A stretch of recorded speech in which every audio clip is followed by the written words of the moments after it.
Sudah. Sudah ya. Bismillah.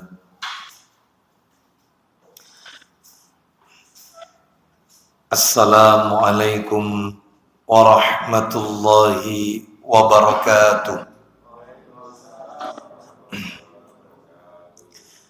Alhamdulillah alladzi bi ni'matihi tatimmus shalihat.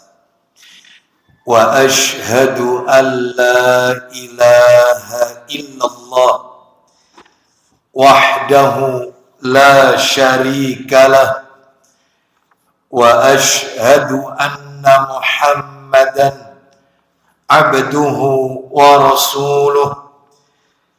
Ya ayyuhalladzina amanu taqullaha haqqa tuqatih wa la tamutunna illa wa antum muslimun. Amma ba'du, fa inna asdaqal hadisi kitabullah wa khairal hadi hadi Muhammadin sallallahu alaihi wasallam wa syarral umuri muhdatsatuha wa kulla muhdatsatin bid'ah wa kulla bid'atin dhalalah wa kulla dhalalatin finnar. Ikhwan wa akhwati fillah, bapak-bapak, ibu-ibu, kaum muslimin dan muslimah, jamaah salat maghrib dan majelis taklim Masjid Al-Huda yang semoga dimuliakan oleh Allah Subhanahu wa ta'ala. Tidak ada kata yang patut kita ucapkan pada malam hari ini selain rasa syukur kita kepada Allah Tabaraka wa ta'ala atas segala karunia nikmat yang telah Allah berikan kepada kita.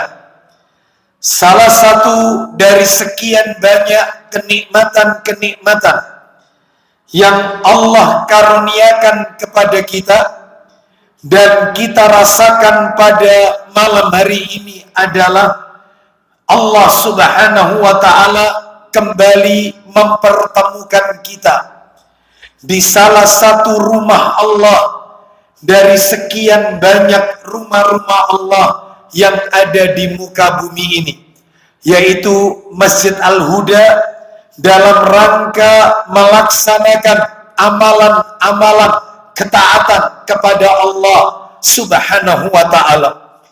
Diawali dengan sholat maghrib berjamaah, dilanjutkan dengan talabul ilmi, dan berakhir dengan melaksanakan sholat isya yang dikerjakan secara berjamaah pula.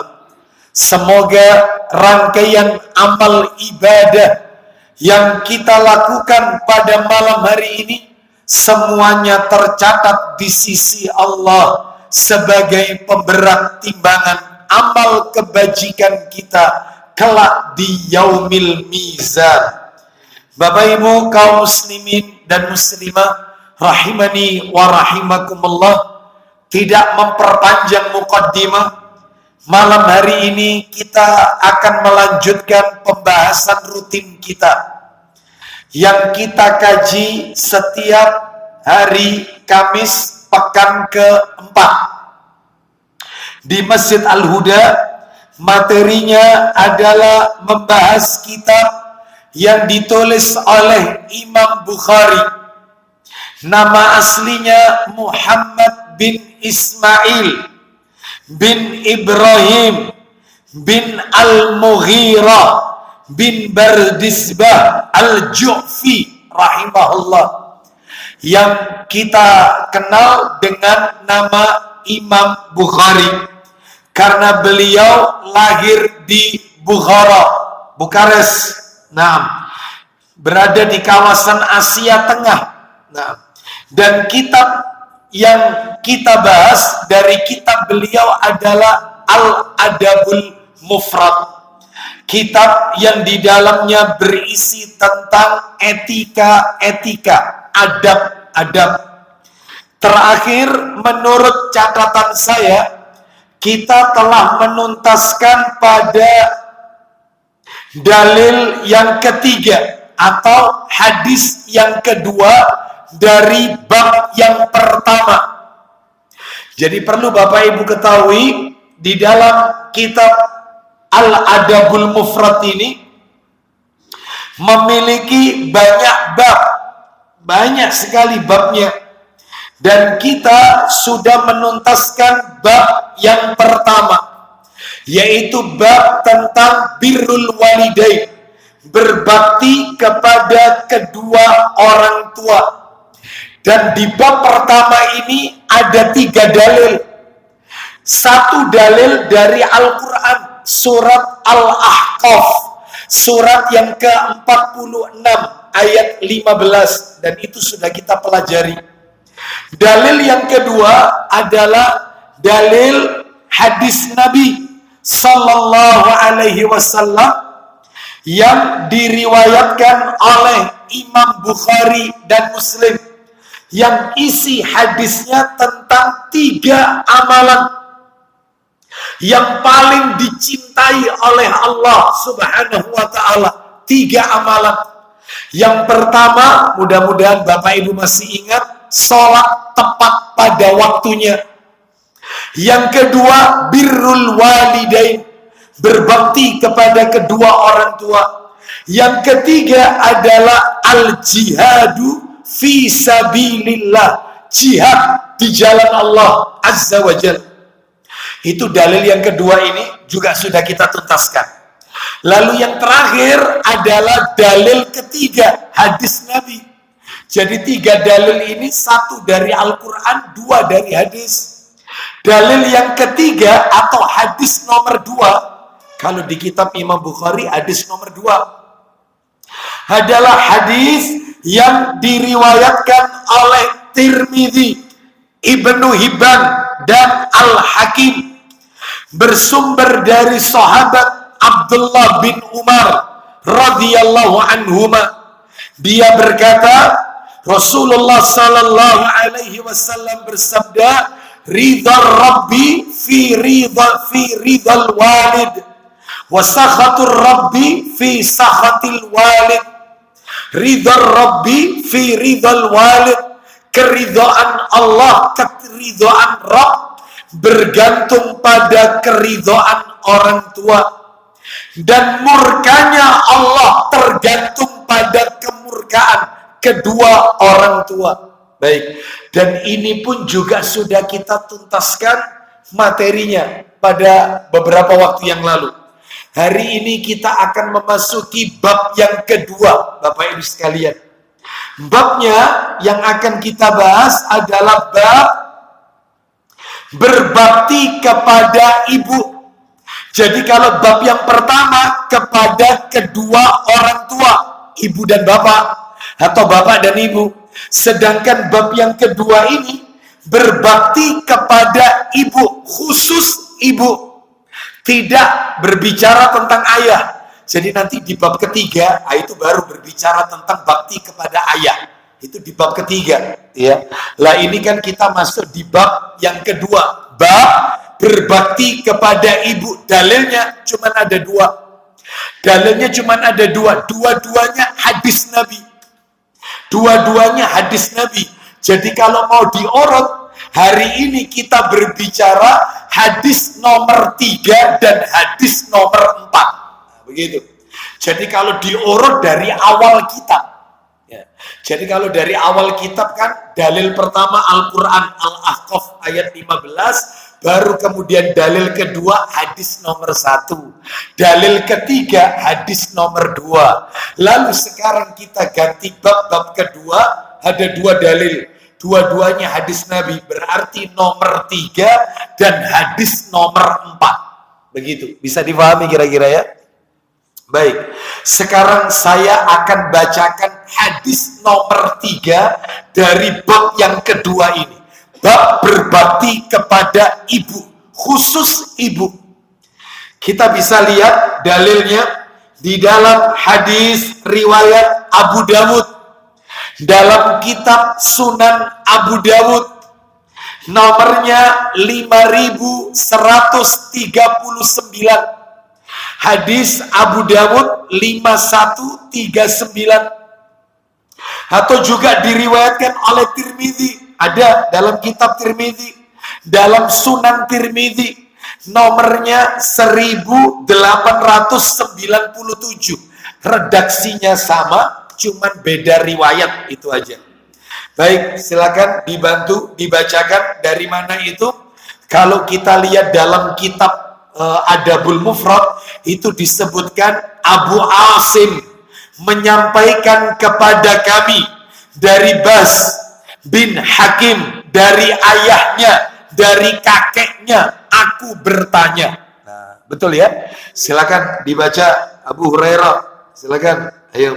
Dari Bas bin Hakim, dari bapaknya radhiyallahu anhu, dari kakeknya, dia berkata. Nah, itu ya, sama.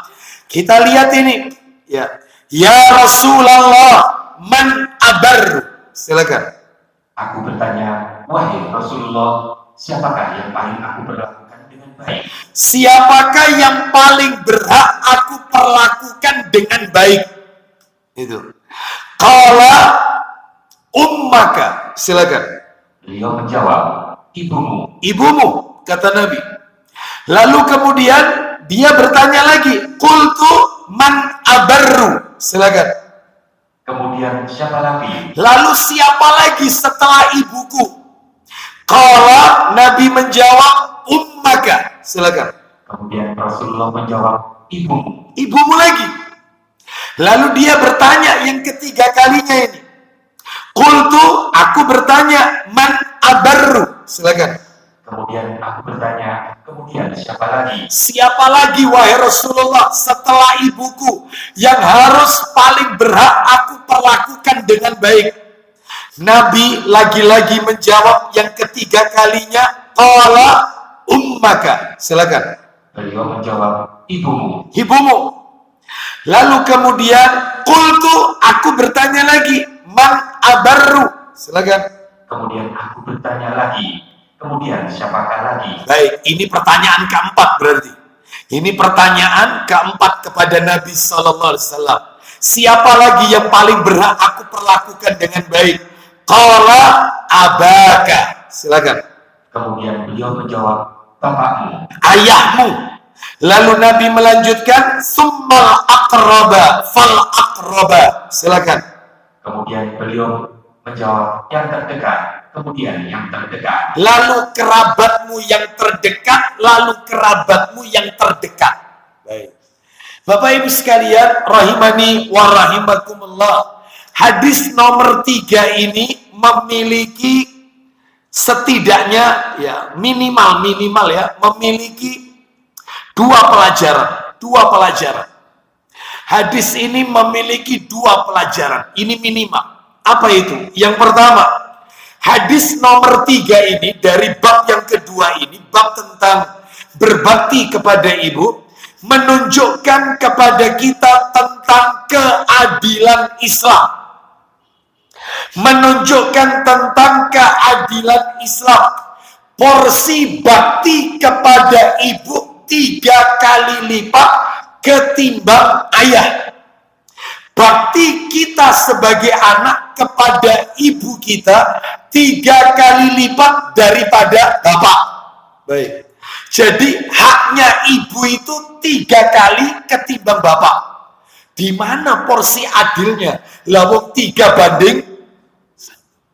Bapak Ibu sekalian, yang namanya adil itu tidak harus sama. Ya. Karena adil itu maknanya adalah, makna adil menempatkan sesuatu pada tempatnya. Itu makna adil. Lah kalau makna adil itu sama rasa, sama rata, itu makna adil versi komunis. Itu. Adil versi komunis harus sama. Ya. Maka hadis tadi menunjukkan tentang bukti keadilan Islam. Sebentar Ustadz, saya kok nggak kena dalam pikiran saya. Mungkin ada yang bertanya, di mana letak adilnya? Lawang ibu itu punya hak 3 kali lipat ketimbang bapak. Porsinya ibu lebih banyak ketimbang bapak. Ya, ibumu, baru ayahmu. Di mana letak adilnya? Supaya cocok bisa kami pahami. Masuk logika kita. Bapak Ibu sekalian, rahimani wa rahimakumullah. Ya, porsi berbakti kepada ibu lebih banyak 3 kali lipat ketimbang bapak, dikarenakan ibu melakukan hal-hal yang tidak bisa dilakukan oleh seorang ayah. 3 hal. Apa itu 3 hal? 3 jasa ibu yang tidak bisa dilakukan oleh seorang bapak. 3 jasanya ibu. Makanya porsinya lebih tinggi. Apa itu? 1, hamil. Yang kedua, melahirkan. Yang ketiga, menyusui. Jelas sekali. Makanya ibumu ketika Nabi sallallahu alaihi wasallam ditanya, "Man abaru?" Ya, siapa yang paling berhak aku perlakukan dengan baik? Nabi menjawab, yaitu ummaka, ibumu. Kenapa? Karena hamil. Ya, kita berada dalam kandungannya. Lalu kemudian ditanya lagi, man abaru, siapa lagi yang harus aku perlakukan baik? Ya. Nabi menjawab, ummaka, ibumu lagi, karena dia melahirkan. Lalu ketika ditanya yang ketiga, lalu siapa lagi yang paling berhak aku perlakukan dengan baik? Lagi-lagi Nabi menjawab, ummaka, ibumu, karena dia menyusui. Ketika Nabi ditanya yang keempat, lalu siapa lagi? Man abaru, yaitu yang paling berhak aku perlakukan dengan baik. Nabi menjawab, abaka, ayahmu. Jadi 3 jasanya ibu yang tidak bisa dilakukan oleh seorang laki-laki, bapak atau ayah. Nggak mungkin, mustahil. Yang pertama hamil, yang kedua melahirkan, yang ketiga menyusui. Lalu kaitannya sama Ustadz tadi mengatakan keadilan Islam. Pak, Bu, maaf. Kita urut dulu ya. Hamil dulu, hamil. Kan ada 3 jasanya ibu. Yang pertama hamil. Orang di awal-awal, wanita di awal-awal hamil, berat. Belum muntah-muntahnya, belum ngidamnya, sudah. Terus kemudian ketika hamil, perut sudah begitu besar, janin sudah berusia kurang lebih, berat janin kurang lebih, berapa berat janin? 2-3 kilo? Ya, kurang lebih ya, 2-3 kilo, kurang lebih. Ada yang lebih 3 kilo. Ya, ada yang lebih 3 kilo. Ada yang kurang dari 3 kilo, juga ada. Coba, Bapak Ibu sekalian, coba kita merenung sejenak. Seorang ibu membawa janinnya, itu sehari 24 jam 3 kilo dalam tubuhnya. Makan dibawa, tidur dibawa, kemana-mana dibawa. Laki-laki suruh bawa beban 3 kilo 24 jam selama berapa bulan orang hamil? Insya Allah gak sanggup. Insya Allah gak sanggup, gak mungkin kuat. Sudah ya, ini hamil loh ini. Dibawa kemana-mana ini. Iya. Taklim dibawa, di dalam rumah kemana saja dibawa, mau tidur dibawa.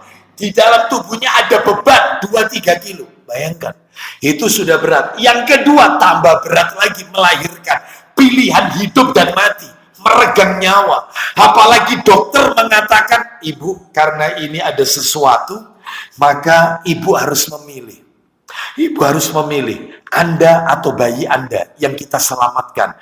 Karena kondisinya sudah tidak memungkinkan, misalnya karena faktor tertentu, entah pendarahan, entah karena sesuatu hal, sehingga wanita ini diberikan pilihan, ibu ini. Nyawa Anda atau bayi Anda. Saya yakin seorang ibu berkata, dok, kalau memang saya disuruh memilih, maka saya lebih memilih selamatkan bayi saya, sekalipun saya tidak selamat. Ibu. Betul tidak? Ya? Kenapa? Belum tentu. Masya Allah.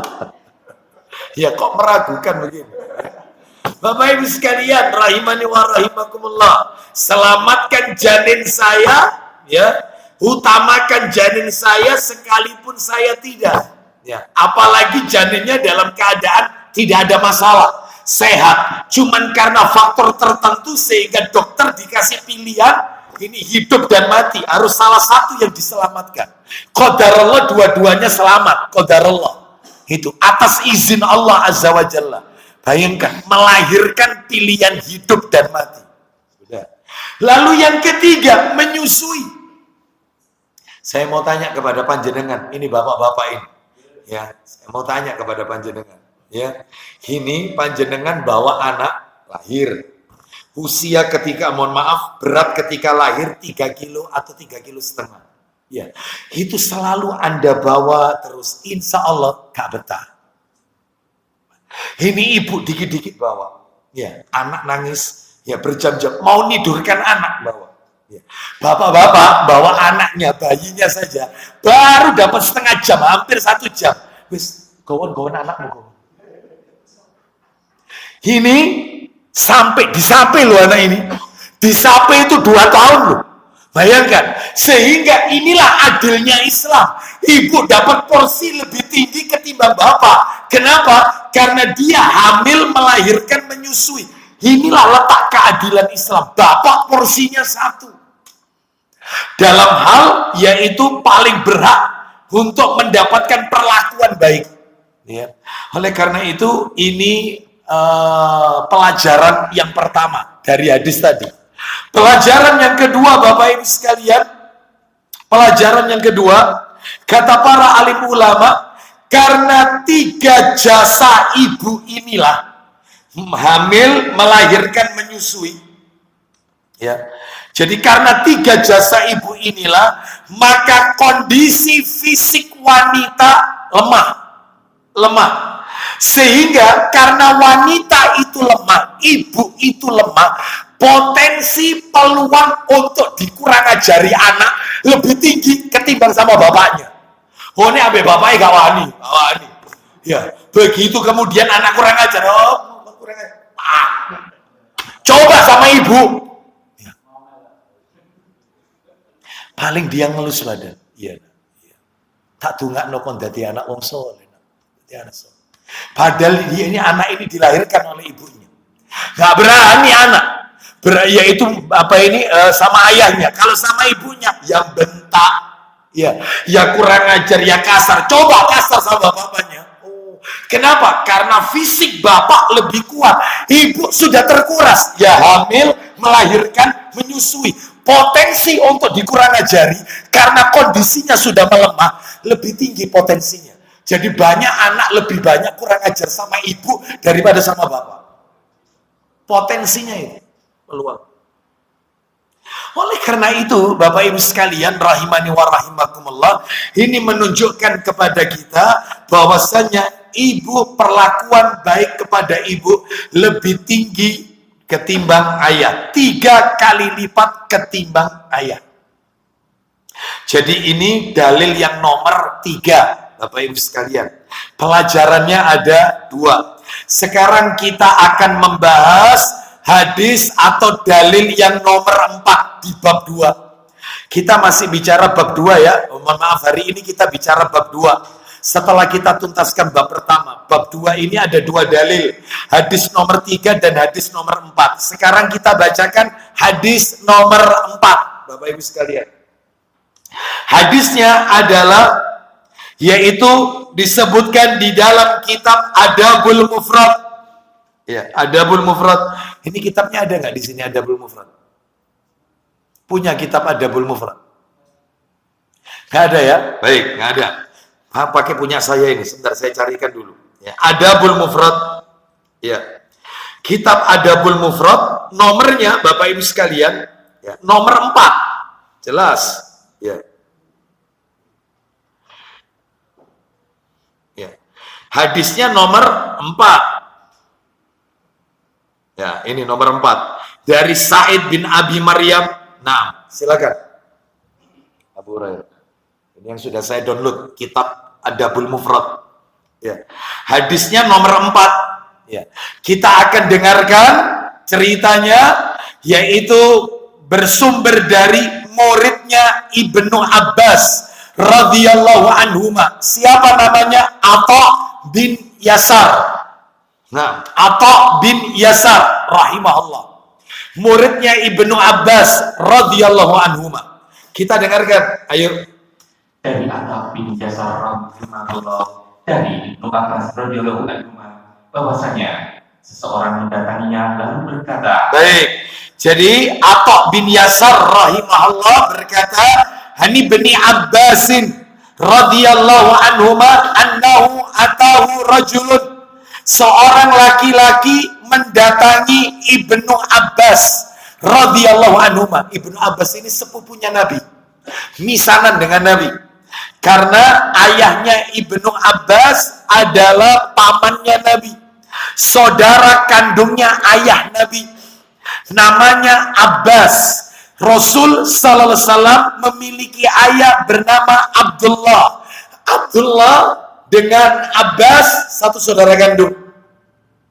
Abbas memiliki anak yang bernama Abdullah bin Abbas, disingkat Ibnu Abbas. Baik, berarti misanan dengan Nabi.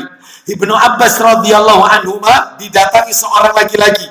Lalu kemudian laki-laki itu berkata, faqala inni khadbatu imra'atan fa'abat antankihani. Silakan. Sesungguhnya aku telah meminang seorang wanita. Terus. Lalu dia enggan untuk menikah denganku. Aku ini melamar menghibah seorang wanita.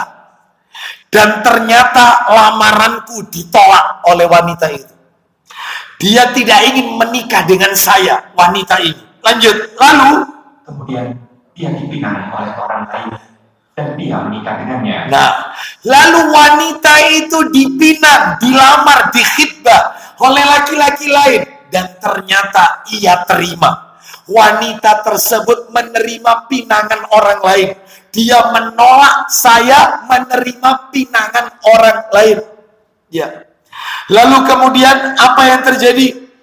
Akhirnya saya cemburu dengan wanita itu. Saya pun cemburu dan lalu aku membunuhnya. Baik, maka aku membunuh wanita tersebut. Cinta ditolak, golok bertindak. Ya, itu gara-gara ditolak cintanya ini. Ya, jadi dia karena merasa ditolak, dibunuh wanita tersebut. Bunuh loh ini, membunuh tanpa hak. Kecuali kalau ada membunuh yang dibenarkan oleh syariat. Saya kan pernah menjelaskan, kalau nggak salah di majelis taklim yang lain ya, di sini belum saya singgung, tapi di majelis taklim yang lain pernah saya sampaikan. Kan ada 12 orang di dalam Islam yang darahnya halal untuk ditumpahkan, sekalipun dia muslim. Kenapa kok halal? Karena mereka melakukan pelanggaran-pelanggaran dalam syariat. Dan yang melakukan mengeksekusinya ulil amri, eksekutornya. Bukan ormas, bukan kelompok tertentu, bukan. Yang mengeksekusi ulil amri 12 orang. Salah satunya adalah yaitu wanita yang sudah menikah atau laki-laki yang sudah menikah melakukan zina, selingkuh, itu dirajam sampai mati. Karena melakukan pelanggaran syariat meskipun dia Islam. Yang kedua, misalnya lagi ya, melakukan perbuatan kaum Nabi Lut alaihissalam, yaitu liwat, menyukai sesama jenis LGBT. Maka itu dua-duanya harus dibunuh. Ustadz sebentar Ustadz, kalau wanita berzina, wanita itu sudah punya suami atau mungkin sudah pernah nikah, berarti janda. Lalu zina kan itu dirajam sampai mati. Lah kalau menyukai sesama jenis itu dibunuh, cara bunuhnya gimana? Katanya ulama caranya dua, boleh pilih salah satu. Yang pertama dibakar. Itu cara bunuhnya. Penyuka sesama jenis. Yang kedua, kalau tidak dibakar, dijatuhkan dari tempat yang tinggi. Ternyata dijatuhkan masih kejat-kejat. Ya masih hidup. Diulang lagi. Targetnya harus mati. Itu caranya bunuh, yaitu kaum penyuka sesama jenis. Itu yang kedua. Yang ketiga, yaitu mereka melakukan yaitu melakukan bergaul dengan hewan. Ya, menggauli hewan. Ya. Itu seperti kawin sama kambing. Ini kan sempat terjadi enggak? Ya, dan biasanya orang-orang kafir melakukan ini, dan biasanya hewan-hewan yang mereka jadikan objek adalah kuda, ya, dan seterusnya. Baik, ini 3. Ini hewannya sama orangnya dibunuh. Yang keempat adalah mereka yang suka mencaci maki Rasulullah sallallahu alaihi wasallam, menghina Nabi. Itu diancam membunuh itu. Yang kelima adalah murtad, keluar Islam. Murtad itu dibunuh. Jadi ada 12 orang, itu dibunuh dengan hak. Lah ini ceritanya, kembali ke materi kita saja. Karena masih banyak ya, 12 orang ini banyak yang belum kami sebut. Insya Allah di lain kesempatan. Ini orang ini membunuh tanpa hak. Bayangkan, karena saking cemburunya dia, sakit hati, cinta tertolak, maka dia bunuh, dia hilangkan nyawa orang itu. Wanita tersebut, nah lalu dia mendatangi Ibnu Abbas radhiyallahu anhuma. Kita dengarkan ya perkataan orang ini setelah membunuh wanita itu. Dia mengatakan, "Fa'ali min taubatin." Silakan. Apakah masih ada taubat bagiku? Apakah saya masih bisa bertobat? Tobatku diterima oleh Allah? Bapak Ibu tahu jawabannya Ibnu Abbas. Anda akan kaget. Ibnu Abbas berkata kepada orang ini, sini habis bunuh orang loh ini, membunuh orang. Ibnu Abbas radhiyallahu anhu menjawab, "Ummaka hayyah." Silakan. Ibnu Abbas radhiyallahu anhu bertanya, "Ummuka hayyah." Silakan. apakah ibu masih hidup? Apakah ibu masih hidup? Yang ditanya ibu, bukan bapak. Ibumu masih hidup tidak? Lalu laki-laki ini menjawab, "Qala la." Silakan. Laki-laki itu menjawab, tidak. Sudah meninggal ibunya berarti. Lalu kemudian qala, Ibnu Abbas berkata kepada laki-laki ini, "Tuba ilallahi azza wa jal wa taqarraba ilaihi mastata'at." Silakan. Ibnu Abbas radhiyallahu anhu berkata, Kalau begitu, bertobatlah kepada Allah azza wa jalla terus dan mendekatlah kepadanya semampu kamu. baik. Kalau begitu, karena ibumu telah meninggal, maka bertobatlah kepada Allah dan yaitu dekatkan dirimu kepada Allah sedekat-dekatnya sesuai dengan kemampuan. Setelah itu orang itu pergi. Lu cuman itu dong Ustaz, ini bunuh orang loh ini. Padahal di dalam Islam ini Bapak Ibu sekalian, maaf ini, yang tadi saya katakan tadi itu kan sudah 5. Salah satunya lagi yang boleh menghilangkan nyawa seseorang yang dibenarkan adalah karena dia telah membunuh orang. Nyawa dibalas nyawa. Jadi kalau dia menghilangkan nyawa orang, maka hukuman di dalam Islam harus dikisos. Dia harus dihilangkan nyawanya. Harus dibunuh. Nyawa dibalas nyawa. Itu di dalam Islam, adilnya Islam. Lah orang ini tidak dihukum dibunuh. Enggak. Malah disuruh untuk, yaitu ditanya, ibumu masih hidup tidak? Orang ini menjawab ibunya sudah meninggal. Lalu disuruh taubat dan mendekatkan diri kepada Allah dengan sedekat-dekatnya, ya, sesuai kemampuannya. Hanya disuruh itu toh. Bapak Ibu tahu, ternyata muridnya Ibnu Abbas radhiyallahu anhu yang bernama siapa tadi? Atok bin Yasar. Dia bertanya kepada gurunya. Silakan lanjut. Lalu lelaki itu pergi, silakan. Atok bin Yasar rahimahullah berkata, Ya, silakan. kemudian saya menjumpai Ibnu Abbas dan bertanya kepadanya, Apa itu? mengapa kau bertanya tentang ibunya? Baik, kenapa kau bertanya kepada ibunya? Masih hidup ataukah tidak? Lanjut. Ibnu Abbas menjawab, Nah, ini jawabannya nih. Perhatikan, ini kalimat pamungkasnya di sini. Ya. Inni la a'lamu amalan aqraba ilallahi azza wa jal min barril walidah. Silakan. sesungguhnya aku tidak mengetahui suatu amalan yang lebih dekat kepada Allah azza wa jalla daripada berbuat baik kepada ibu. Loh. Aku tidak menjumpai satu amalan pun di dalam Islam yang paling bisa mendekatkan seorang hamba kepada Rabb-nya kecuali bakti sama ibunya. Sayangnya orang ini ibunya sudah wafat. Nah, sayangnya orang ini ibunya sudah wafat, makanya disuruh yaitu bertobat, ya, taubatan nasuha, lalu mendekatkan diri kepada Allah sedekat-dekatnya, ya, sesuai dengan kemampuannya. Baik. Inilah sebuah asar. Jadi ini asar. Perkataan sahabat Nabi yang bernama Ibnu Abbas radhiyallahu anhu, dan asar ini sahih. Termaktub dalam kitab Adabul Mufrad hadis nomor 4. Bahkan bisa kita temukan dalam kitab Silsilah Hadis Sahih yang ditulis oleh Syekh Muhammad Nasiruddin Al-Albani rahimahullah. Hadisnya nomor 2799. Sahih asar ini. Sahih. Pelajaran yang bisa kita ambil ada 4. Nah, dari hadis ini. Dari asar ini 4 pelajaran. Jadi dari asar ini 4 pelajaran yang bisa kita ambil. Apa saja itu? 1. Ya. Yang pertama ini. Kedudukan dan pahala berbakti kepada ibu sangatlah besar. Ya, urgensivitas kedudukan dan pahala bakti sama ibu itu besar. Hal ini kita bisa temukan dalam dalil-dalil pendukung berikut ini. Saya akan tunjukkan dalil pendukung yang semakin kita tambah mantap, ternyata ibu itu porsinya lebih besar ketimbang bakti kepada bapak. 3 kali lipat ketimbang bapak.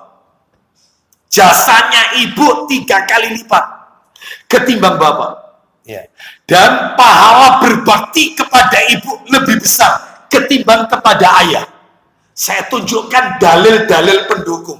Dalilnya yang ingin saya sampaikan 5 dalil.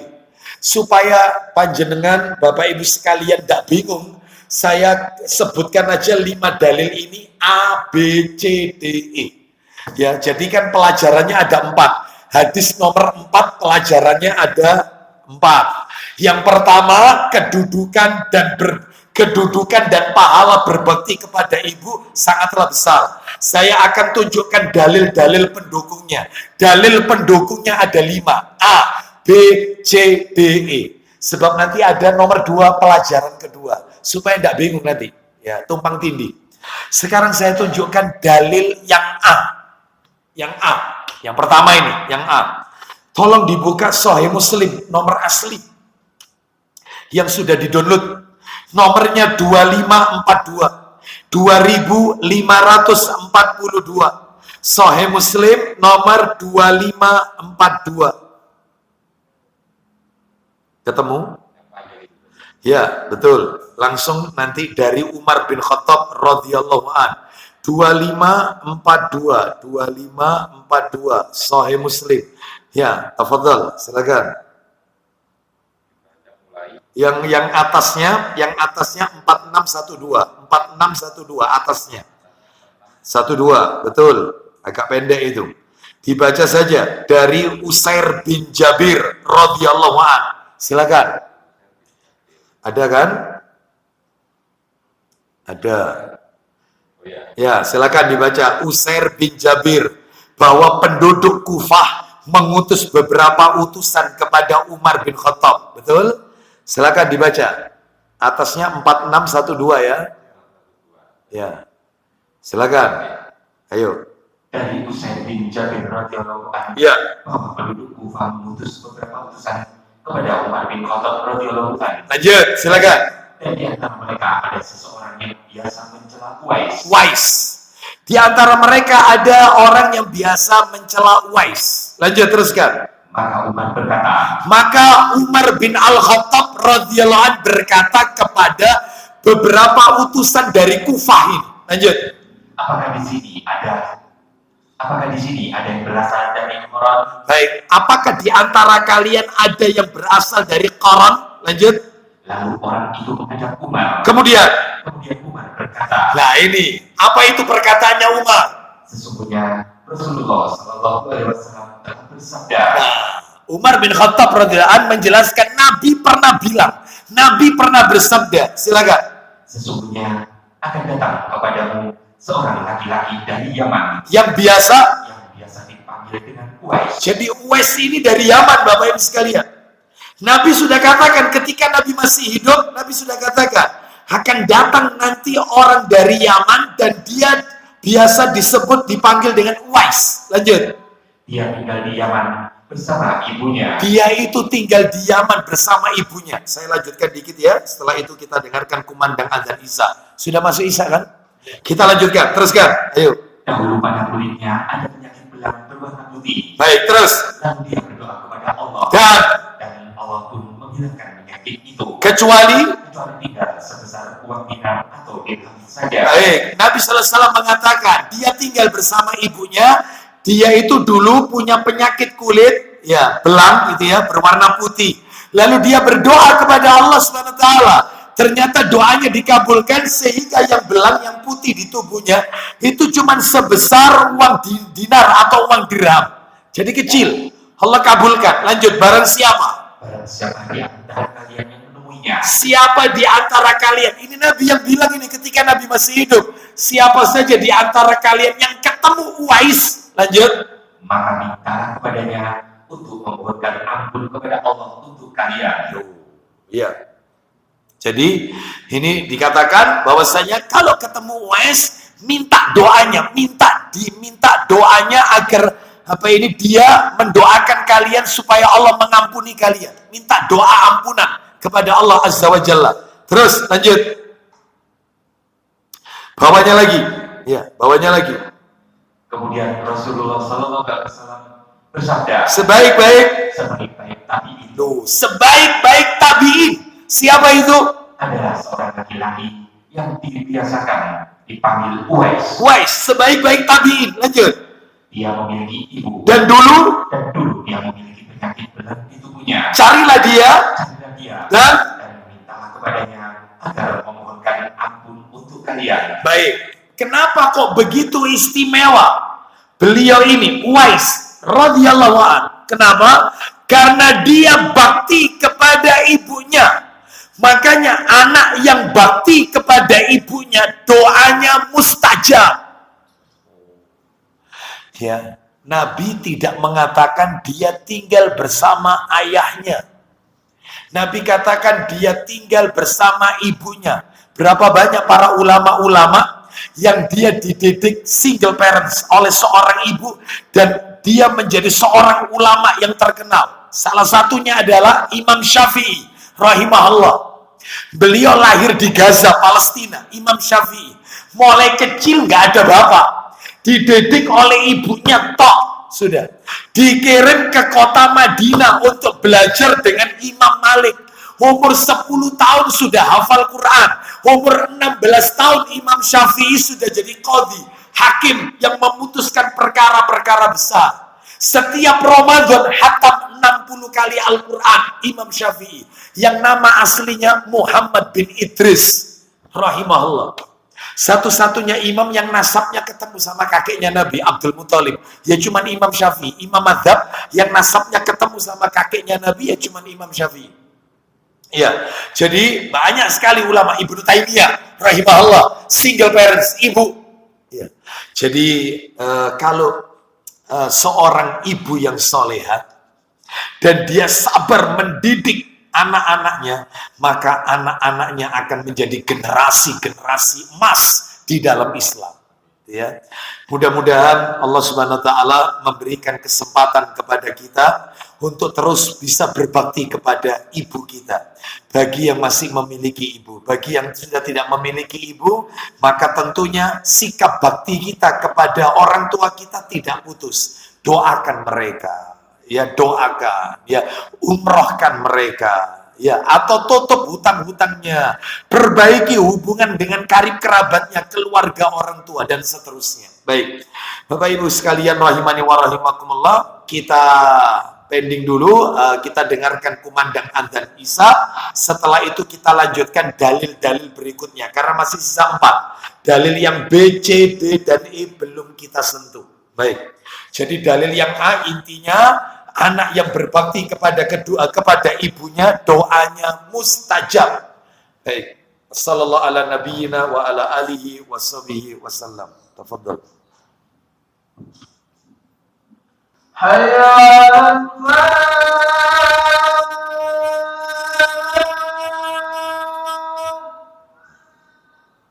hayya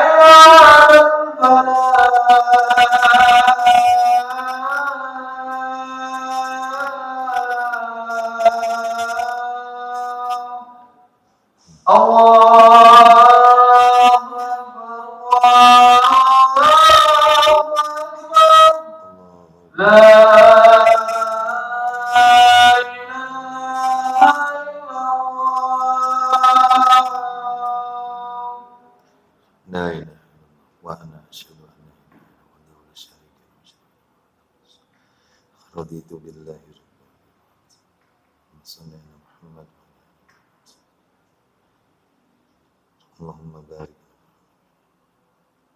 Allahumma rabbah.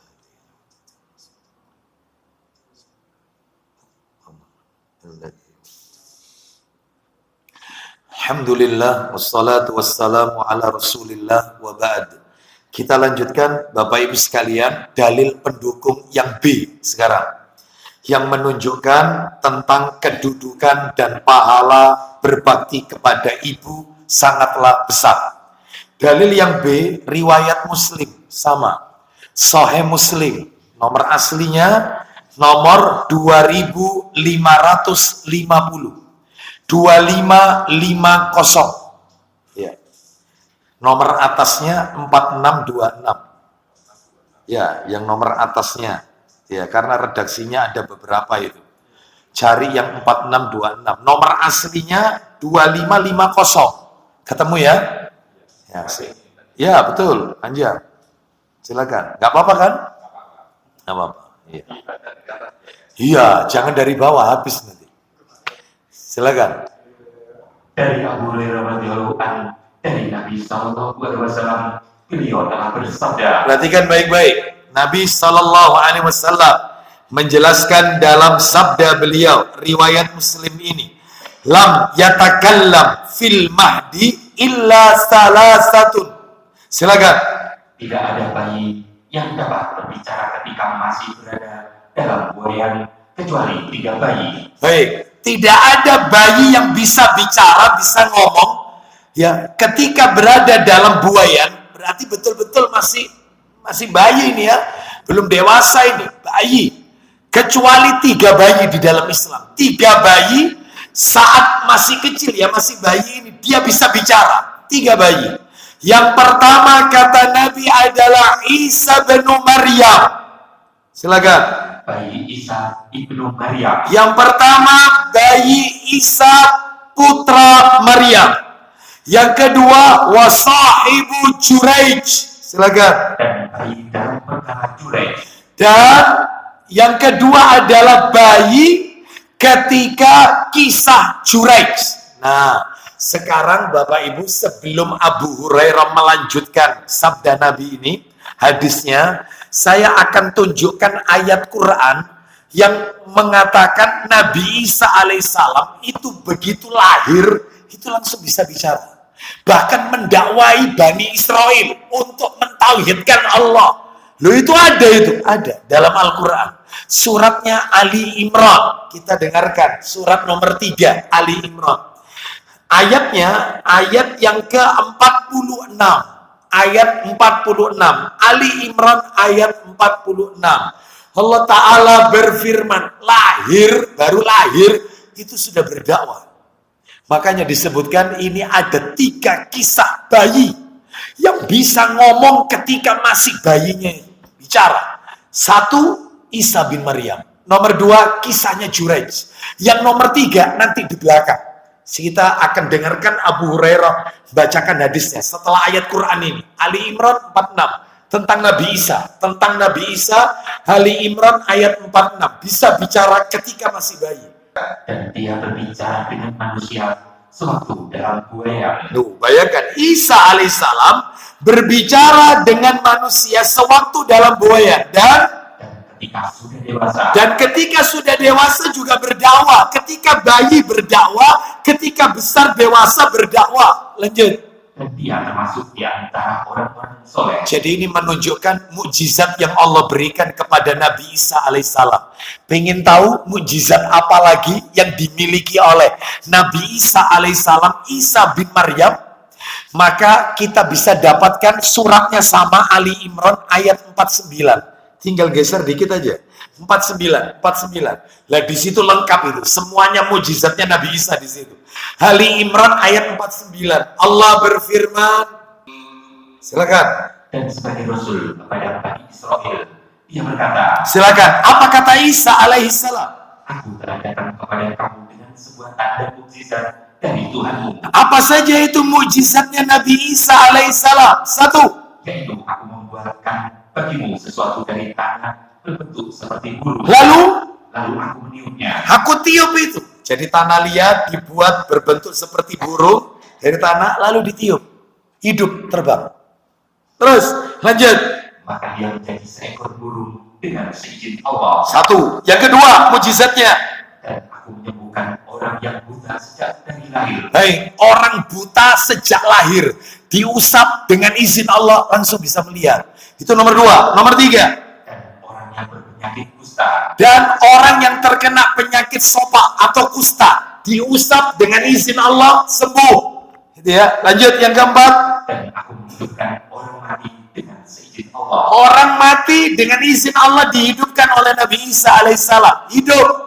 Itu yang nomor berapa itu?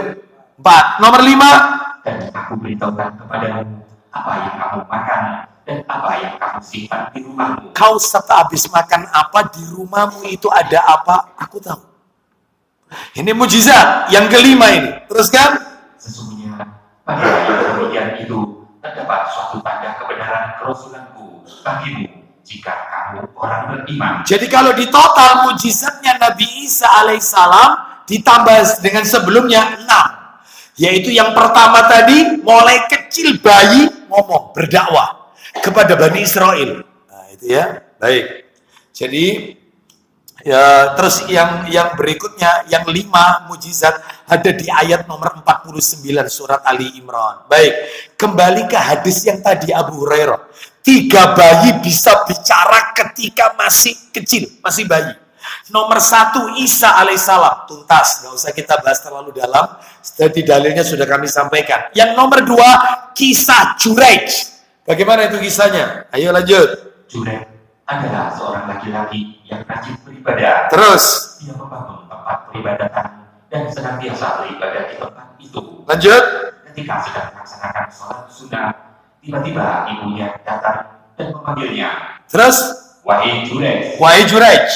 Juraij bertanya dalam hati. Juraij ketika sholat sunnah, ini bukan sholat fardu, sholat sunnah, dia berkata dalam hatinya, apa itu? Ya Allah, manakah yang lebih aku utamakan? Melanjutkan sholatku ataukah memenuhi panggilan ibuku? Sholat atau memenuhi panggilan ibu. Ternyata dia tetap melanjutkan sholat. Lanjut. Akhirnya, dia pun meneruskan sholatnya itu. Terus. Hingga ibunya merasa kecewa dan beranjak darinya. Lanjut. Keesokan harinya, ibunya datang lagi kepadanya, sedangkan Juraij sedang melakukan sholat sunnah. Lanjut. Kemudian ibunya memanggilnya. Silakan. Wahai Juraij. Wahai Juraij. Lanjut. Kata Juraij dalam hati, ya Allah, manakah yang lebih aku utamakan? Memenuhi seruan ibuku atau sholatku? Terus. Lalu Juraij tetap meneruskan sholatnya hingga ibunya merasa kecewa dan beranjak darinya. Terus. Hari berikutnya, ibunya datang lagi ketika Juraij sedang melaksanakan sholat sunnah. Terus. Seperti biasa ibunya memanggilnya, wahai Juraij. Kata Juraij dalam hati, ya Allah, manakah yang harus aku utamakan? Meneruskan sholatku Ataukah? memenuhi seruan ibuku? Namun Juraij Namun Juraij tetap meneruskan sholatnya dan mengabaikan seruan. dan mengabaikan seruan ibunya. Tentunya. Tentunya hal ini membuat kecewa hati ibunya. Terus kita lanjutkan. Hingga lama kemudian ibunya pun berdoa kepada Allah. Nah, ibunya berdoa kepada Allah Azza wa Jalla. Ya Allah, janganlah engkau matikan anakku Juraij sebelum ia mendapat fitnah dari perempuan pelacur. Kemudian Bani Israel selalu memperbincangkan tentang Juraij dan ibadahnya Juraij. Hingga ada seorang wanita pelacur yang cantik berkata, jika kalian menginginkan popularitas Juraij hancur di mata masyarakat, aku dapat memberikan fitnahnya demi kalian. Rasulullah Sallallahu Alaihi Wasallam pun meneruskan sabdanya, diteruskan oleh Nabi. Maka mulailah pelacur itu menggoda dan membujuk Juraij. Tetapi Juraij tidak mudah terperdaya dengan godaan si pelacur tersebut. Kemudian pelacur itu pergi mendatangi seorang pengembala ternak yang kemudian sering berteduh di tempat peribadatan Juraij. Jadi pengembala ternak ini sering berteduh di tempat peribadatannya Juraij, yaitu di situ. Ternyata wanita tersebut berhasil memperdayai si pengembala ternak tersebut. hingga laki-laki pengembala itu melakukan zina dengan wanita pelacur tersebut hingga akhirnya hamil.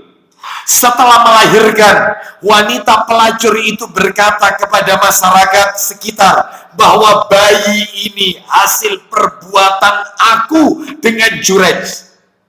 Mendengar pengakuan wanita itu, masyarakat pun menjadi marah dan benci kepada Jurej. Kemudian mendatangi rumah peribadatan Jurej, bahkan menghancurkan tempat peribadatan Jurej. Setelah itu mereka pun bersama-sama menghakimi Jurej tanpa bertanya terlebih dahulu kepadanya.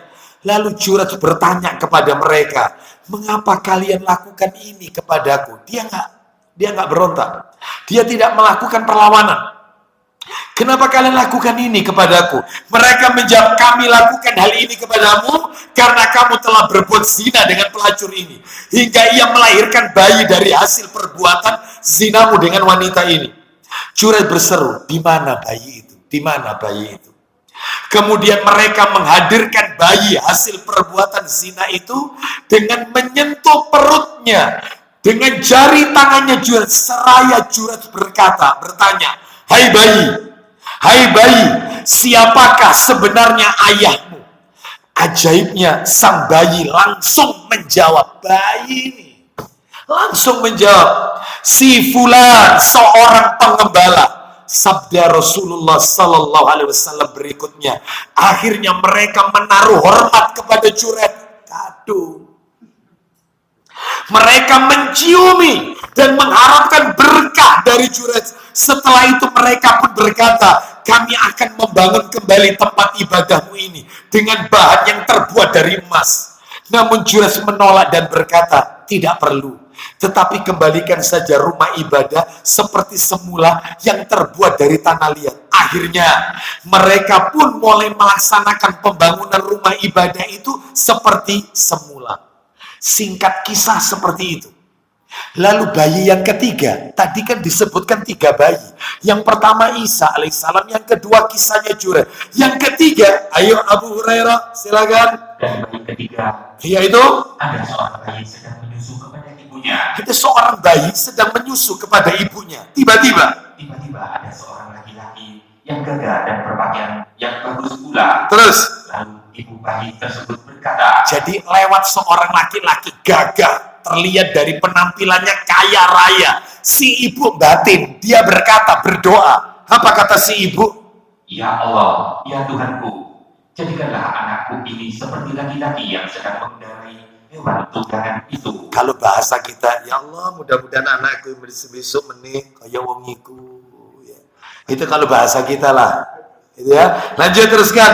Ajaibnya, bayi itu berhenti dari susuannya. Baik, bayi itu menghentikan yaitu susuannya. Lanjut, lalu menghadap dan memandang kepada laki-laki tersebut sambil berkata, apa kata bayi itu sambil lihat laki-laki itu? Silakan. ya Allah, ya, janganlah engkau jadikan aku seperti laki-laki itu. Bayi. Lanjut teruskan. Setelah itu, bayi tersebut langsung menyusu kembali kepada ibunya. Lalu Abu Hurairah berkata, sepertinya saya melihat Rasulullah Sallallahu Alaihi Wasallam menceritakan susuan bayi itu dengan memperagakan jari telunjuk beliau yang dihisap dengan mulut beliau. Nah, terus kemudian Rasulullah meneruskan ceritanya, sabdanya, silakan. Rasulullah Sallallahu Alaihi Wasallam meneruskan sabdanya. Pada suatu ketika ada beberapa orang yang menyeret dan memukuli seorang wanita seraya berkata, kamu wanita tidak tahu diuntung. Lanjut. Kamu wanita tidak tahu diuntung. Terus. Kamu telah berzina dan mencuri. Terus.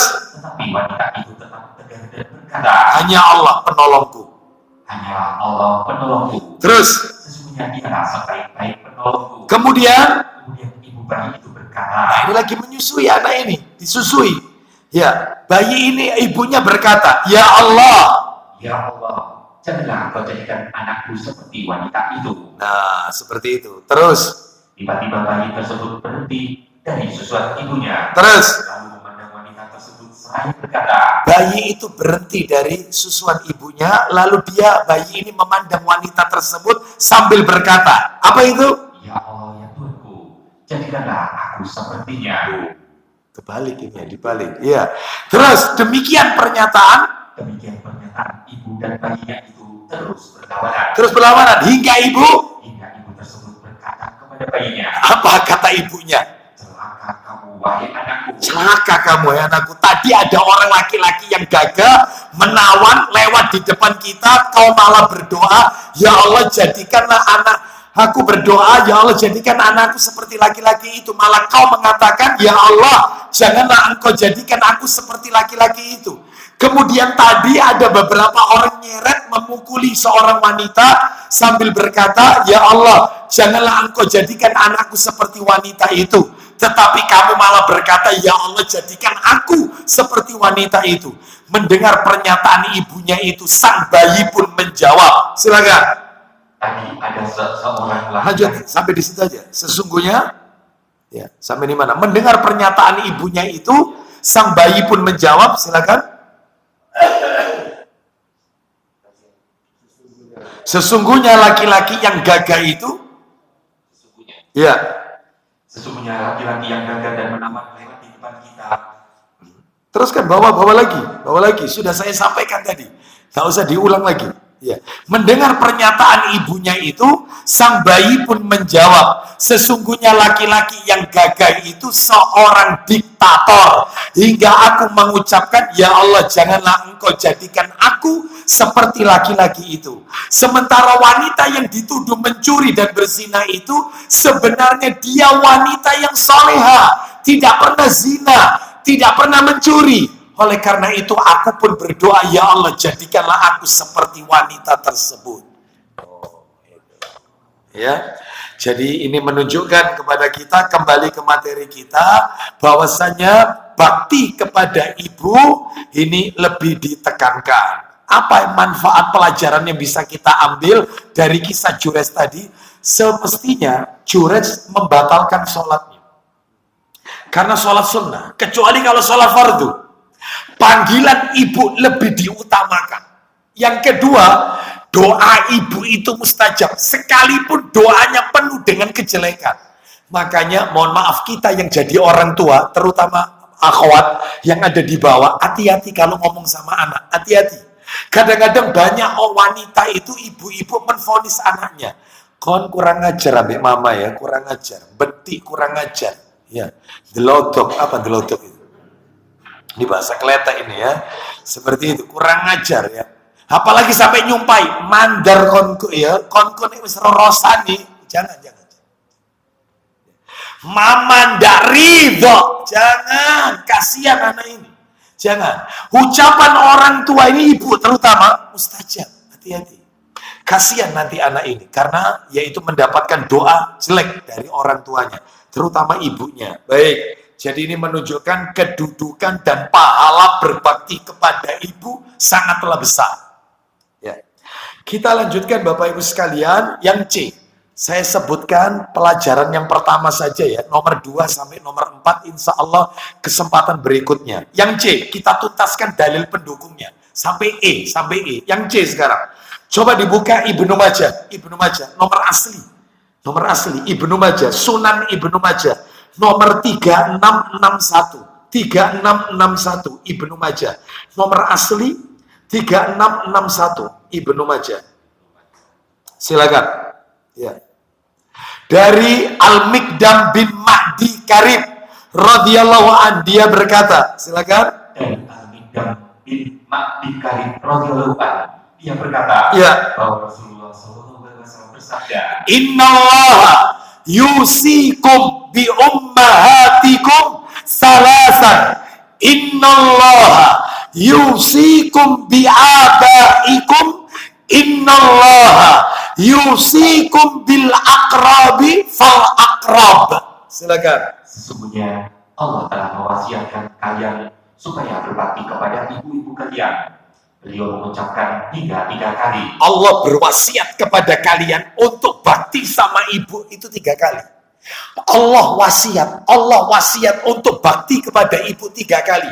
Terus kalau bapak, lanjut. Berbakti kepada bapak-bapak kalian. 1 kali aja. Terus kemudian. Berbakti kepada kaum kerabat kalian. Lalu kepada kepada kerabat yang lebih dekat lagi. Baik, mungkin Mungkin Bapak Ibu sekalian dalam hati bertanya, Ustadz, kalau lihat urut-urutannya, yang paling atas itu kan ibu, Ustadz ya, karena 3 kali lipat.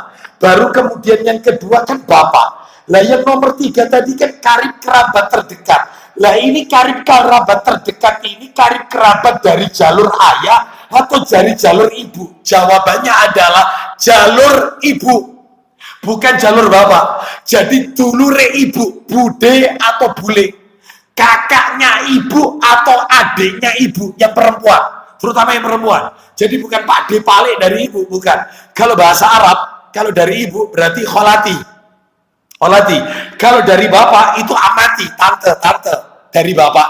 Dulurnya bapak amati, dulurnya saudaranya ibu kholati. Kalau dalam bahasa Arab. Kalau dalam bahasa kita Indonesia atau bahasa Jawa kan ada bude, ada bule ya. Kalau bude itu apanya ibu? Kakak. Kalau bule adiknya ibu. Intinya itu yang dari ibu itu. Baru kemudian setelah itu ke bapak. Memang Ustadz ngomong kayak gini ada dalilnya? Ada. Di mana dalilnya? Ayo, dalil nomor 4, penunjang, pendukung. Yang keempat, coba dibuka dalam kitab Sahih Targhib wa Tarhib. Sahih Targhib wa Tarhib. Ya. Nomornya dulu. Nomor 2485. Nomor 2485. Awal-awal. Sahih Targhib wa Tarhib nomor 2485. Nah, silakan. Ya, dari Muawiyah radhiyallahu anhu. Dari Muawiyah bin Jahimah radhiyallahu anhu bahwa Jahimah pernah datang kepada Nabi sallallahu alaihi wasallam lalu berkata, Ya, silakan.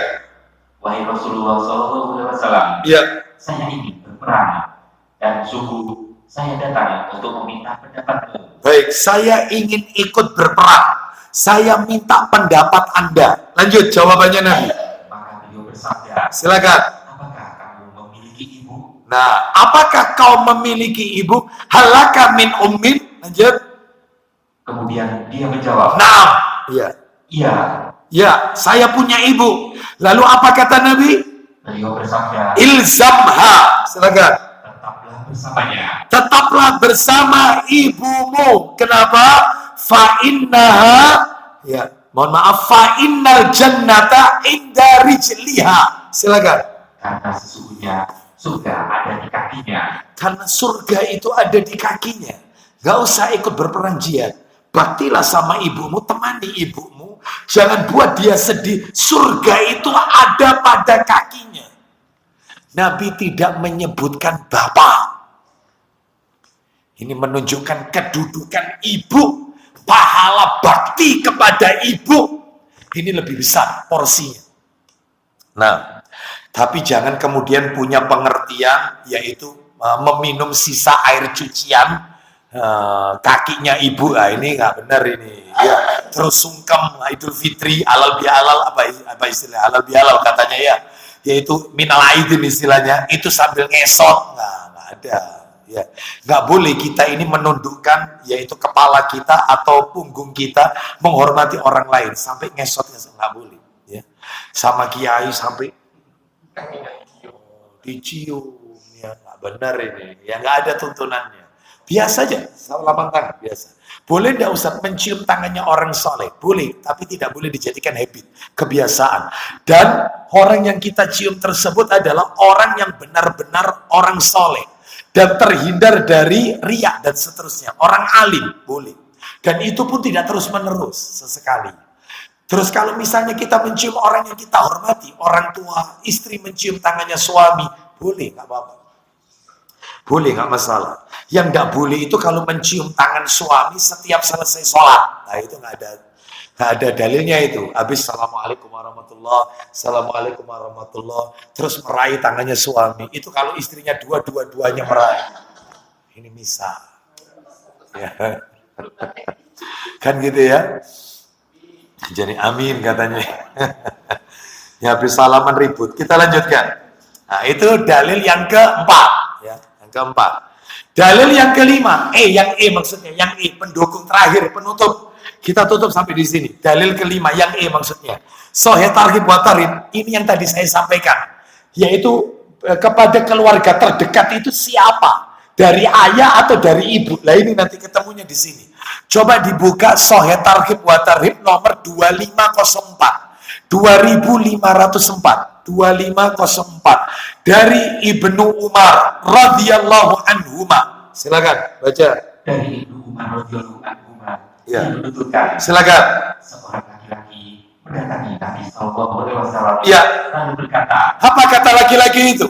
sesungguhnya saya telah melakukan satu dosa yang sangat besar. Perhatikan ini ya.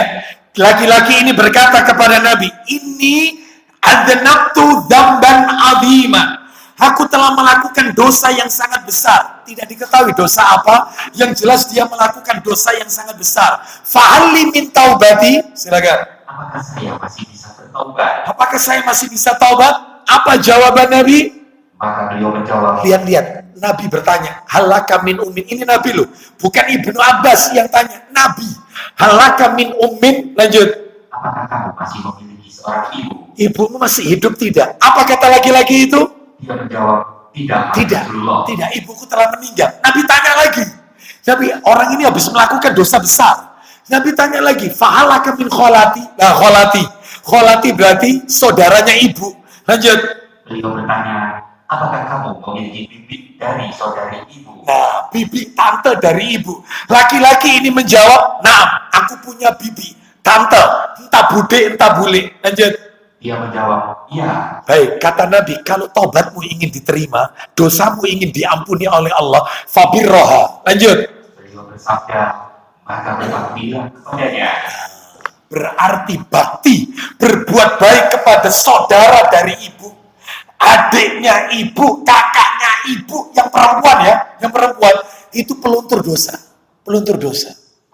Bayangkan cerita Ibnu Abbas, kasusnya siapa tadi? Cerita tentang Asar, Atok bin Yasar tadi, yang membunuh perempuan yang dilamar, menolak lamarannya tadi. Itu cuma disuruh tobat, lalu mendekatkan diri kepada Allah, melakukan amal-amal soleh. Bayangkan, itu mestinya kena kisos ini. Ternyata katanya Ibnu Abbas, aku tidak pernah melihat amalan yang sebanding bisa menghapus, yaitu jadi kafarat, penebus dari dosa membunuh, kecuali bakti sama ibu. Wih, levelnya bisa mengampuni dosa sebesar itu.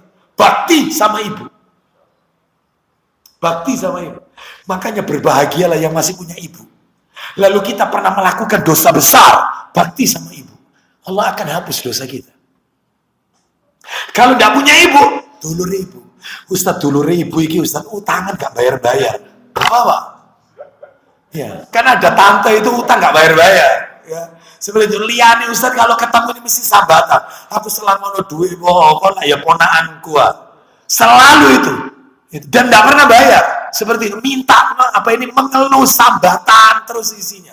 Sampai saya itu apa? Geringsing itu apa? Geringsing. Berbekan itu apa? Iya, itu ya. Risih rasanya Ustaz itu. Sampai-sampai dia kalau datang tak intip ini teko mana kira. Ya, tak tutup pintu rumah saya. Jangan. Anda baik dengan dia, itu peluntur dosa. Oh, itu ya. Baik. Bapak Ibu sekalian rahimani wa rahimakumullah, kalau lihat saya lihat di sini, ternyata 3 poin ini cuma singkat-singkat dan tidak ada dalil. Ini fatwa para ulama. Jadi tak tuntaskan aja sekalian sehingga pertemuan bulan depan kita masuk bab nomor 3. Bakti kepada Bapak bulan depan. Ini tak tuntaskan sekali aja. Pelajaran nomor 2 sekarang. Pelajaran nomor 2. Kan tadi pelajaran pertama, ini pelajaran kedua. Pahala berbakti kepada orang tua, lah ini yang bikin merinding. Pahala bakti kepada orang tua, terutama ibu, bisa menjadi kafarat penebus dari dosa membunuh tanpa hak. Wih, yang tadi saya singgung, penebus itu. Makanya Ibnu Abbas tadi mengatakan, kau punya ibu tidak? Rasul sendiri tadi dibaca barusan, tanya kepada orang yang melakukan dosa besar tadi, ibu masih hidup atau tidak? Masya Allah, penebus dosa besar, bakti sama ibu. Ini nomor 2, nomor 3, pelajaran nomor 3. Jika ada yang bertanya, nah ini kasus di keseharian ini, kasus. Yang nomor 3 ini, jika ada yang bertanya, jika opini ibu bertentangan dengan opini bapak, maka siapa yang diambil opininya? Ibu usul sama anaknya, Nana. Nek nurut ibu nak, kau niku nang sekolahmu itu begini. Si bapak usul. Gak, bapak gak setuju. Konko iku ngene. Anaknya bingung, iki sing dimelo iki ibu ta bapak. Sering gak terjadi kayak gini? Usulannya bapak sama usulannya ibu. Bahkan kadang-kadang ada seorang bapak bilang, bisa jadi rumah no, mama mau jadi rumah no. Ini mama gak ngerti soalnya. Anaknya bingung, iki apa? Katanya bakti sama ibu 3 kali lipat, sama bapak 1 kali. Ya baktinya 3:1. Sing tak melo ini yang mana? Opini, pendapat yang paling saya ikuti yang mana? Jawabannya Bapak Ibu. Jawabannya ini dihadapkan 2 pendapat. Saya nukilkan pendapatnya Syekh Mustafa Al-Adawi. Hafizahullah Ta'ala. Beliau ini, silakan, saya tadi sempat lihat, yaitu di rumaiso.com. Biografi beliau ini. Beliau ini lahir tahun 45 Bapak Ibu. S1-nya S1 teknik. S1 teknik, setelah belajar 4 tahun S1 teknik dari Mesir, ulama Mesir. Jadi Syekh Mustafa Al-Adawi, hafizahullah ta'ala, ini ulama Mesir yang dia belajar S1-nya S1 teknik, lalu setelah itu belajar agama ke negeri Yaman. Belajarnya ke Syekh Mukbil bin Hadi rahimahullah di Yaman. Itu. Terus menjadi seorang ulama besar. Ya, sampai akhirnya tahun 77 ya, beliau menuntaskan selesai semuanya dan beliau memiliki karya yang sangat banyak. Ulama Mesir ini masih hidup. Makanya kita doakan hafizahullah taala. Beliau Syekh Mustafa Al-Adawi rahimahullah berkata, yang diambil opininya adalah yang lebih sesuai dengan kebenaran dan lebih dekat dengan ketakwaan. Adapun jika tidak bisa dibedakan antara 2 pendapat ini, pendapat bapak dan ibu, mana yang lebih sahih, maka jika perkaranya, misalnya nih dua-duanya benerin, si bapak ngusulkan begini, nak, kamu nanti itu sebaiknya itu begini-gini, ya apik juga. Ibu ngusulkan, gini loh, nak, nurut ibu itu kamu itu gini, ya apik juga. Sama-sama bagus ini, bingung kita. Maka kata Syekh Mustafa Al-Adawi hafizahullah, ya, maka caranya adalah jika tidak bisa dibedakan mana yang lebih sahih, maka jika perkaranya terkait dengan sikap atau perlakuan, maka ibu lebih didulukan, ibu. Adapun jika perkaranya terkait dengan hal-hal yang umum yang memang bidangnya laki-laki, maka bapak yang diutamakan. Lihat usulannya. Sebentar. Ini usulannya bapak sama ibu ini yang lebih cenderung terkait masalah.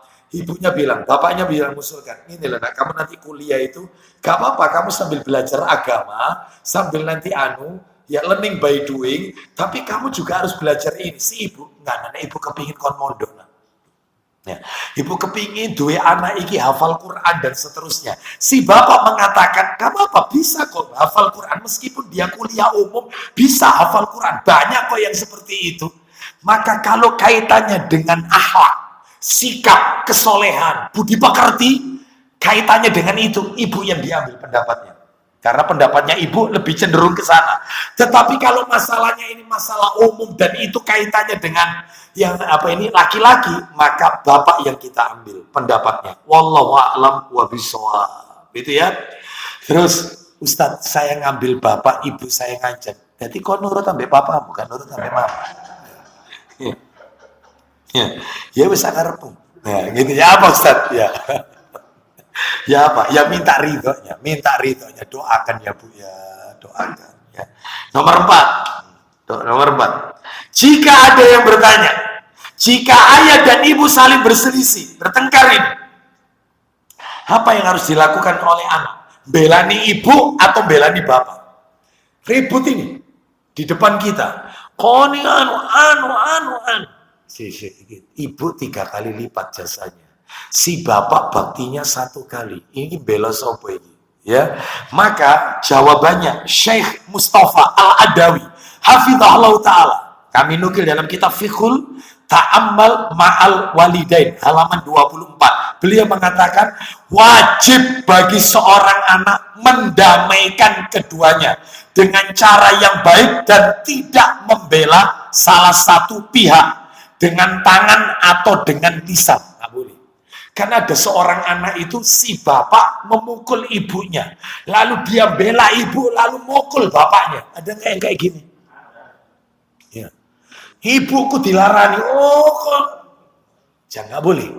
Ya, tidak boleh membela salah satu pihak baik dengan lisan, misalnya dengan lisan belani ibu, bapak sih salah, dan seterusnya. Atau dengan fisik, nggak boleh. Harus didudukkan dua-duanya, ditunjukkan maslahat sama mudaratnya. Ya. Jadi jangan menjadi kompor malah. Ya. Sebenarnya apa sih Bu masalahnya? Pak, apa sih masalah? Ibumu iki anu. Oh ya salah Bu, salah. Ya. Panjenengan anu. Lah nek bapakmu iku yo ngene-ngene. Yo salah bapak yo. Ini ada nggak anak yang kayak begini? Dia bukan malah jadi penengah, malah jadi kompor. Ya, maka nggak boleh. Jadi jadilah seorang anak yang bisa mendamaikan dua orang tua yang sedang berselisih. Wallahu a'lam wa bishawab. Demikian apa yang bisa kami sampaikan. Ya, mudah-mudahan menjadi tambahan ilmu yang bermanfaat. Sebagai kata pamungkas, kalimat pamungkas, saya tidak bosan-bosan ingin menyampaikan bahwasannya, maaf ini, seorang ibu bisa merawat 5 orang anak bahkan lebih. Tapi 5 orang anak belum tentu iso merawat ibu. Betul ya? Seperti itu. Oleh karena itu banyak terjadi di masyarakat, ibunya dijadikan layaknya bola sepak bola, tendang sana, tendang sini. Kon di melo ibu pirang dino, ibu melo aku ya mana gitu ya. Jadikan orang tua kita posisikan seperti bola rubi. Tahu bola rubi? Bola rubi itu meskipun itu karena kotoran lumpur, itu dijadikan rebutan banyak orang. Mestinya jadi seorang anak, apalagi ibunya sudah sepuh, semua anak rebutan. Enggak, ibu melo aku. Ya. Yang satunya enggak, semuanya ikut peduli dengan ibunya. Senang orang tua kalau lihat anak seperti ini. Tidak lempar tanggung jawab. Ya. Ibu ini seloro-loro, semelokon bareng aku yang bersihnya, bisa sumpah. Ya. Jijik bersihkan kotorannya dan seterusnya. Ya, baik. Wallahu a'lam bishawab. Demikian yang bisa kami sampaikan. Semoga orang tua kita yang masih hidup, ibu kita terutama diberikan kesehatan oleh Allah, umur yang barokah dan umurnya istiqomah di jalan Allah Subhanahu wa taala. Dan bagi kita yang memiliki orang tua telah wafat, mudah-mudahan dosa orang tua kita diampuni oleh Allah Azza wa Jalla, dilapangkan kuburnya, dan kelak di hari kiamat dijadikan oleh Allah sebagai penduduk surganya Allah Subhanahu wa ta'ala. Demikian kita tutup dengan kafaratul majelis. Wassallallahu ala nabiyyina wa ala alihi wa sahbihi wasallam. Subhanakallahumma wa bihamdika asyhadu an la ilaha illa anta astaghfiruka wa atubu ilaik wa akhiru da'wana anil hamdulillahi rabbil alamin. Saya ucapkan taqabbalallahu minna wa minkum. Assalamualaikum warahmatullahi wabarakatuh.